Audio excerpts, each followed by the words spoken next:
Salut salut, bienvenue pour un nouvel update lecture. C'est l'update avec mes dernières lectures du mois de juillet et comme je vous l'ai dit il y a à peu près une semaine pour vous, ça va pas être un update très fun, il va très mal commencer, mais il va bien finir parce que j'ai bien fini mon mois de juillet. Les deux derniers livres que j'ai lus, enfin que j'ai terminés en tout cas au mois de juillet, je les ai terminés et ça a quand même été des plutôt bonnes lectures. On n'est pas sur la lecture du siècle non plus, mais on est sur des livres que j'ai terminés et que j'ai appréciés. A l'inverse des deux premiers, donc on va commencer avec un échec. L'été assassin de Lise Ritbey. Il n'y a pas grand chose qui va dans ce livre pour moi. Dans le résumé, on nous explique qu'on va rencontrer une jeune femme qui, suite au décès de son père, rentre chez elle et va découvrir un petit peu des secrets familiaux, etc. etc. Franchement, le résumé, ça me vend pas du rêve et c'est pas un truc qui m'attire, les secrets de famille, etc. Mais j'avais trouvé ce livre en boîte à lire et je m'étais dit, vas-y, pourquoi pas en vrai. C'est des livres France Loisirs, j'aime beaucoup ces éditions avec ces hardbacks très simples. Bon, il va retourner dans sa boîte à lire très clairement, mais je voulais quand même tenter. Et en fait, ça va pas. Il y a pas mal d'incohérences dans ce bouquin et j'arrive pas à passer au-dessus, ces incohérences. Il y en a vraiment beaucoup, je vais vous en citer deux qui sont les plus grosses. Mais vraiment, pour moi, c'est... Enfin, tu peux pas laisser des trucs pareils dans un livre, en fait. Enfin, je veux bien qu'au moment de l'écrire, tu te rendes pas compte, etc. Mais il y a quand même quelqu'un qui le relit derrière. Il y a quand même un travail d'édition. Toi-même, tu relis ton bouquin. Enfin, je sais pas, t'es censé connecter à un moment donné que ça ne va pas. Ici, donc, on va rencontrer effectivement cette jeune femme. Elle est toute seule chez elle, elle est accro à son travail, à tel point que quand elle apprend le décès de son père, elle est en pleine réunion et elle sort de la réunion pour prendre cet appel qui lui annonce que son père est mort. Elle raccroche et elle retourne à la réunion, dans la réunion avec les... c'est pas l'île, hein, elle est vraiment dans une salle avec des gens, avec des hommes, en train de négocier quelque chose. Et elle retourne là-bas pour faire son travail avant de rentrer chez elle, faire sa valise et partir en avion pour rejoindre sa sœur et donc le corps de son père en vrai. Voilà. Et aussi, je l'ai dit en vlog, au début on nous parle de bébés morts dans des conditions assez compliquées. C'est-à-dire que dans cette famille, à chaque génération, je dis bien à chaque génération, il y a un bébé de quelques mois ou de même pas un an, il me semble à chaque fois, qui meurt. Vraiment, c'est assez horrible. Donc c'est des scènes compliquées à lire. Moi-même j'ai pas d'enfant et, je pense qu'en tant que parent ça va être vraiment horrible de lire ce genre de truc. Mais franchement il y a pas mal de détails sur ces bébés, etc. Et j'ai trouvé ça un peu violent. Pour vous donner un ordre d'idée, j'ai quand même lu 153 pages. Mais ouais, attention, bébé mort au début, enfin vraiment c'est... Encore une fois, il n'y a pas de sang et il n'y a pas de scène hyper trash comme ça, mais ça reste quand même la description de la mort de bébé de moins d'1 an, donc c'est pas non plus très fun. Et donc voilà, on a cette présentation là de cette famille, donc de cette jeune femme qui s'appelle, je ne sais plus comment, Lucie, et qui va rentrer chez elle suite au décès de son père. Sauf que, comme je l'ai dit, il y a plein d'incohérences, il y a plein de choses qui vont pas pour moi. Les deux principales sont que il y a un événement qui s'est passé un samedi, 3 ans plus tôt. Et donc là, on est 3 ans plus tard, jour pour jour, et c'est l'anniversaire de cet événement. Et on est de nouveau un samedi. Alors, prenez un calendrier, faites les calculs, faites ce que vous voulez, c'est pas possible que 3 ans plus tard, ça soit de nouveau le même jour, en fait. En fait, je sais pas si vous le savez, mais les jours changent, se décalent d'un jour par an. C'est-à-dire que si on est, je dis n'importe quoi, mardi 1er juillet, l'année prochaine on sera mercredi 1er juillet. Et l'année d'après, jeudi 1er juillet. Vous voyez, les dates se décalent comme ça. Donc en fait, en 3 ans, c'est pas possible que tu fasses le tour de la semaine. C'est pas possible. Et l'année bissextile vient décaler de 2 jours. Donc l'année bissextile, ça fait mardi 1er juillet et tu passes à jeudi 1er juillet. Donc en fait, en 3 ans, le maximum te décaler de 4 jours. Pas de 7, en fait. Et vraiment, c'est pas possible. Et puis, c'est vraiment ancré dans l'histoire. C'est-à-dire que c'est pas juste un détail comme ça qu'on te dit une fois. Non, on te le dit une fois, et puis ensuite, on va te détailler la journée du samedi où l'événement est arrivé. Et ensuite, on te redit bien que comme tous les samedis, gna gna gna gna gna, en fait, ce qui se passe, c'est que ce samedi-là, donc au moment où l'histoire se passe, on cherche où était Lucie. Elle doit dire où elle était, ce qu'elle a fait, etc. Et elle dit, bah, on avait beau être samedi, je suis allée travailler, etc. J'ai passé le week-end enfermée chez moi, etc. etc. Donc on te répète à plusieurs reprises que c'était un samedi et que 3 ans plus tôt, c'était aussi un samedi. C'est pas possible. Vraiment, c'est pas possible. Ça me dérange en fait. Moi, je m'accroche à ce genre de détails, ça ne va pas. Et aussi, ça peut paraître très très con, mais alors, c'est marqué, le titre, c'est L'été assassin. Le père meurt au mois de mars.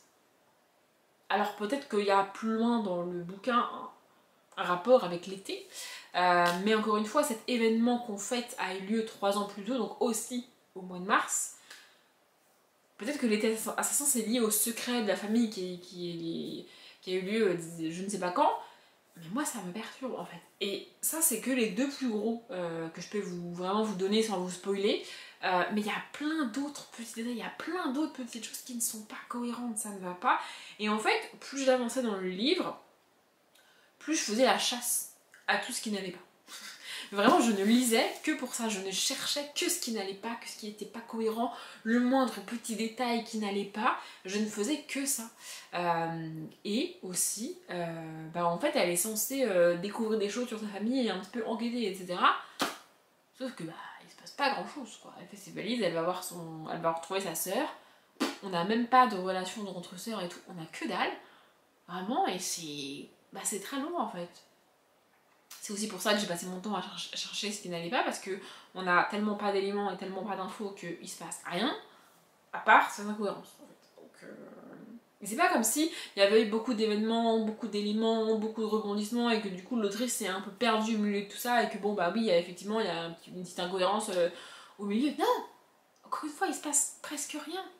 C'est très lent, c'est pas négatif, hein, mais c'est un peu comme dans la saison des fleurs sauvages, que moi je viens juste de présenter en update, mais que vous avez eu il y a une semaine.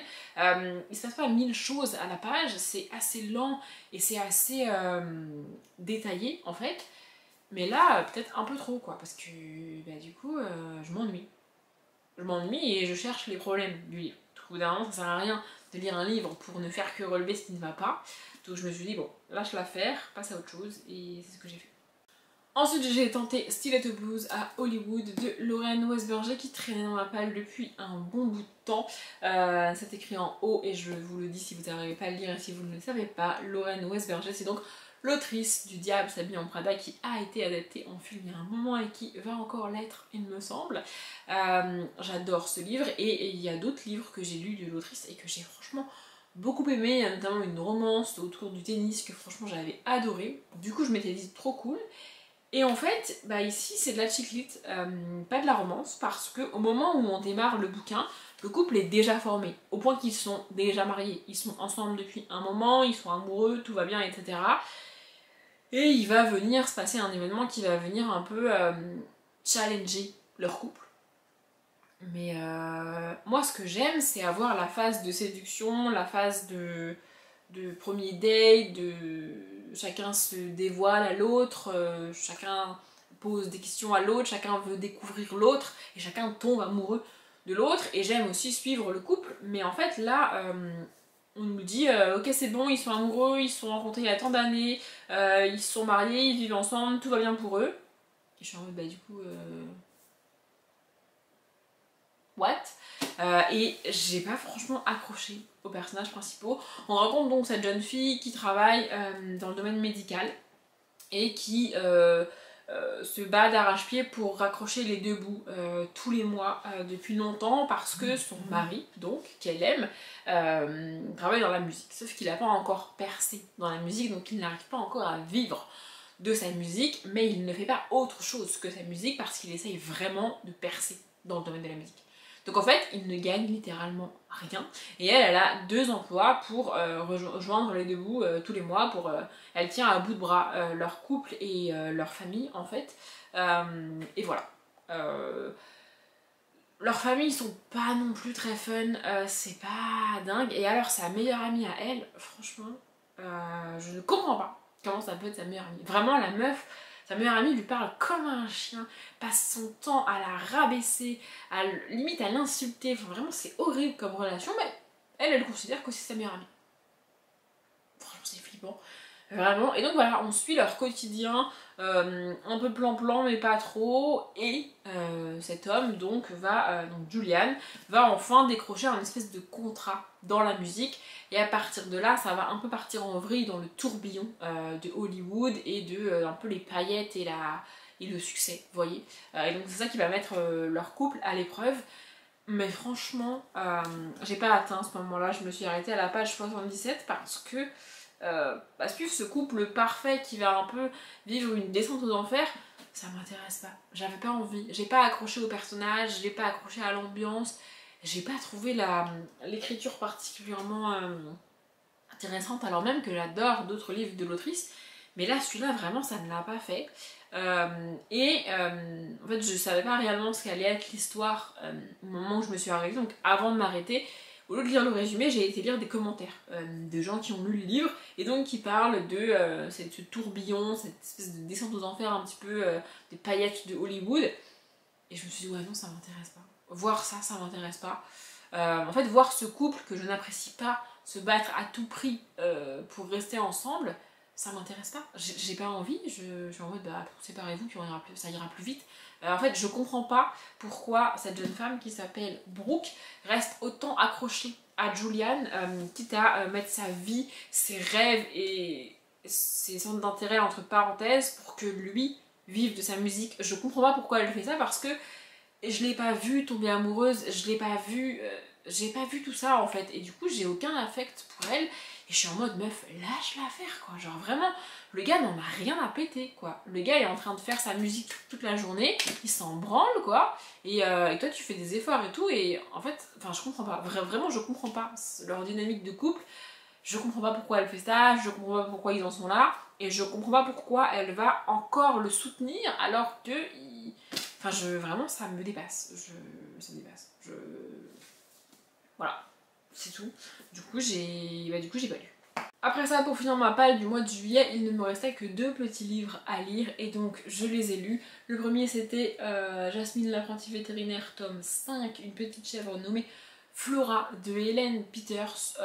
Je continue cette saga même si franchement je suis pas ultra fan de Jasmine et je suis pas ultra fan du message qui est donné aux enfants ici. Donc ici dans cette série on suit Jasmine qui vit avec ses parents, elle doit avoir 9-10 ans, son père tient la ferme familiale et sa mère est vétérinaire. Et donc Jasmine adore les animaux, elle a toujours grandi avec les animaux, etc. etc. Et dès qu'elle en voit un qui va pas bien ou qui est tout seul ou qui a besoin d'aide, elle le recueille, elle le ramène chez elle et elle veut l'aider, elle veut le sauver, machin, bidule et tout. Et comme sa mère est vétérinaire, etc., elle y arrive toujours. Et aussi, elle veut garder tous ces animaux qu'elle ramène chez elle, sauf que ses parents essayent de lui faire comprendre que bah, ça va être compliqué, ça va pas être possible. Mais en fait, il n'y a pas réellement d'obstacle pour Jasmine. C'est-à-dire que ses parents lui disent non, mais elle n'en fait qu'à sa tête, elle en a rien à faire. Elle continue perpétuellement, ça fait 5 animaux qu'elle ramène chez elle, qu'elle veut adopter, qu'elle veut sauver, qu'elle veut aider, ça coûte quand même de l'argent hein, de soigner et d'aider des animaux comme ça qu'elle trouve dehors, tu vois. Mais ses parents lui disent non, mais pour la forme en fait. Il n'y a pas réellement de non. Enfin, moi mes parents quand ils me disaient non, c'était non en fait. Et j'avais pas intérêt à essayer d'insister ou à essayer de faire quelque chose dans leur dos parce que sinon ça finissait très mal pour moi, vraiment. Je finissais punie pendant des semaines, des mois, et j'avais pas intérêt à recommencer derrière, tu vois. Là ça fait 5 fois qu'elle recommence et il n'y a pas de conséquences pour elle. Elle désobéit continuellement à ses parents et il n'y a pas de réelles conséquences pour elle. Ça me dérange en fait. Vraiment, écrire un livre pour enfants comme ça me dérange. Alors il y a l'opposé qui dit que les enfants doivent toujours écouter leurs parents mais les enfants ont toujours tort.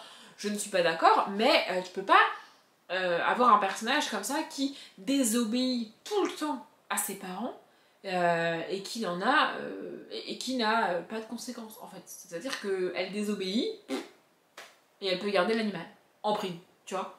Je suis en mode mais c'est pas censé marcher comme ça l'éducation des enfants, enfin vraiment je comprends pas. Après là, la fin est un petit peu plus positive, mais en fait elle arrive toujours à trouver une solution qui fait qu'elle garde pas vraiment l'animal, mais quand même un petit peu, et du coup elle est pas punie quoi. Enfin vraiment ça me perturbe. Donc là en gros, au tout début elle va à une foire aux animaux avec sa mère. Sa mère la laisse un petit peu libre dans la foire de se balader avec son ami Tom. Et donc Tom et Jasmine vont trouver une chèvre que le propriétaire a mis en vente parce qu'il ne veut pas la garder. Et il leur dit bien que si personne n'achète cette chèvre, il va la battre en fait. Donc évidemment Jasmine est outrée de ça. Elle se débrouille pour acheter la chèvre et la ramener en cachette chez elle évidemment. Et voilà. C'est un peu le... Enfin, c'est ce qu'elle fait à chaque fois. Mais vraiment, ça me dérange ce manque de conséquences pour elle. Ça finit toujours extrêmement bien pour elle. Et en fait, ça me dérange pas qu'elle arrive toujours à sauver l'animal et à faire ce qu'il faut pour lui. Vraiment, évidemment, je suis contente qu'elle sauve la chèvre, le chien, le chat et tous les autres animaux qu'elle a eu avant. Mais il devrait quand même y avoir un minimum de conséquences pour elle. Elle a désobéi, elle a fait exactement ce qu'on lui avait dit de pas faire. Et pourtant, il n'y a aucune conséquence. Vraiment, ça me choque de voir ça dans autant de livres jeunesse, parce que là, vraiment, c'est la 5e fois que ça arrive, il n'y a toujours pas de conséquences. C'est de la jeunesse, mais enfin, quand même, à un moment donné, il faudrait peut-être faire quelque chose, quoi. Bon, je vais quand même continuer la saga. Ça se lit quand même extrêmement bien, c'est illustré, c'est écrit gros, et c'est des bonnes histoires, hein, mais ouais, il manque cette petite conséquence pour Jasmine, je trouve. Et enfin, le dernier livre pour cet update et le dernier livre que j'ai lu au mois de juillet, c'est Wonder Park, tome 2, Megalopolis de Fabrice Collin. Et franchement, je suis pas non plus ultra fan de cette saga. Preuve en est, j'ai pas acheté le tome 3 alors que j'aurais pu l'acheter et vouloir le mettre dans le pumpkin, mais je l'ai pas encore acheté. Peut-être que je l'achèterai quand même et que je le mettrai quand même dans le pumpkin, mais c'est toujours pas fait. Bref, dans cette saga, on va suivre des enfants. C'est un peu compliqué de vous parler de ce tome 2 sans spoiler le tome 1. Mais en gros, dans le tome 1, on va rencontrer un jeune garçon et sa sœur. Ils ont à peine un an d'écart tous les deux. Et du coup, ils sont très très proches l'un de l'autre, etc. etc. Il me semble que c'est la dernière année où ils sont en primaire tous les deux et qu'ensuite lui va partir au collège. Un truc comme ça. Et près de chez eux, depuis toujours, depuis qu'ils sont nés, il y a un parc d'attractions abandonné. C'est un parc d'attractions qui a été créé, qui a été construit, où il y a eu beaucoup d'argent mis dedans, et en fait il a été abandonné avant même d'ouvrir ses portes. Personne n'a jamais pu y aller, il est fermé, il est impossible d'accès, enfin, quasiment impossible d'accès évidemment, et donc tout le monde, tous les jeunes de l'entourage veulent savoir ce qui s'est passé, veulent rentrer dans ce parc en fait, et nos personnages vont finir par réussir à entrer dans ce parc grâce à une autre jeune fille qui va les y aider, et ils vont découvrir comment est construit ce parc, quelle est l'histoire de ce parc et pourquoi il n'a jamais ouvert. Et puis ensuite s'ensuit toute une aventure au sein de ce parc d'attractions là. Et dans ce tome 2, on a une nouvelle aventure dans un autre coin du parc d'attractions, si on veut, qui s'appelle Megalopolis. Voilà, en fait il s'est passé un événement au cours du tome 1 qui fait que les enfants veulent en apprendre plus sur le parc, oui, mais ont aussi besoin d'en apprendre plus sur le parc pour résoudre ce qui s'est passé dans le tome 1, parce qu'il s'est passé quand même un truc assez grave dans le tome 1. Et donc voilà, ici en fait on débarque dans ce nouveau monde, dans cette nouvelle partie du parc où il y a, en fait c'est vraiment comme des mini-planètes un peu dans le parc, plus que comme des mini-mondes. Et du coup, chaque partie du parc, chaque monde a ses codes, a sa construction, ses habitants et ses dirigeants aussi. Et donc voilà, on découvre tout ça au début de ce tome-là. Les enfants débarquent dans ce nouveau monde et essayent de comprendre qui, quoi, comment, où. Il faut en même temps avancer dans leur quête du parc et de leurs réponses qu'ils cherchent, etc. Et aussi aider les habitants de ce monde-là, parce qu'ils se rendent bien compte qu'ils ont besoin d'aide. Ce qui fait beaucoup d'éléments dans un si petit livre jeunesse. Comme pour le tome 1, ça manque de détails, ça manque d'approfondissement selon moi. J'ai un peu l'impression que l'imagination de l'auteur est beaucoup trop vaste et beaucoup trop détaillée pour des livres aussi jeunesse. En fait, c'est-à-dire que il a cette histoire en tête, Fabrice Collin, en tout cas c'est l'impression que j'ai, avec beaucoup de détails, beaucoup d'éléments, beaucoup de choses, mais il veut écrire un livre vraiment très jeunesse, et donc il peut pas donner tous ces détails et tous ces éléments, parce que sinon ça ferait un livre trop dense et trop gros pour l'âge auquel il destine son histoire. Vous voyez? Et du coup vraiment ça fait moi qui le lis en tant qu'adulte, ça me fait un décalage, et je suis en mode c'est dommage, parce que du coup il y a plein de choses qui sont pas expliquées, il y a plein de choses qui sont pas détaillées, Et il y a plein de choses qui vont vite et qui se résolvent, qui sont résolues un peu comme ça. Et du coup, c'est un peu dommage. Mais ça reste quand même très chouette et je vais quand même lire la suite. C'est juste que c'est pas une priorité en termes de lecture pour moi. J'ai autre chose que je veux lire avant, dans ma palette notamment. Mais je vais quand même avancer dans la saga, quoi. C'est juste que en fait, pour Fabrice Collin, je m'attendais à mieux. Peut-être que c'est mes attentes qui étaient beaucoup trop hautes par rapport à cette saga-là de l'auteur. Je ne sais pas. Je vais m'arrêter là pour cette update, je vous ai dit tout ce que je voulais vous dire sur ces 4 livres. J'espère que le mois d'août en termes de lecture sera mieux, parce qu'au moment où je filme cette vidéo, j'ai pas encore terminé un livre au mois d'août, donc j'espère que ça va aller mieux qu'au mois de juillet. Vous verrez ça dans les prochains updates, ou alors vous avez déjà vu ça en vlog. Je m'arrête là, comme d'habitude je vous souhaite une bonne journée, un bon après-midi, un bon appétit ou une bonne nuit, et je vous dis à bientôt.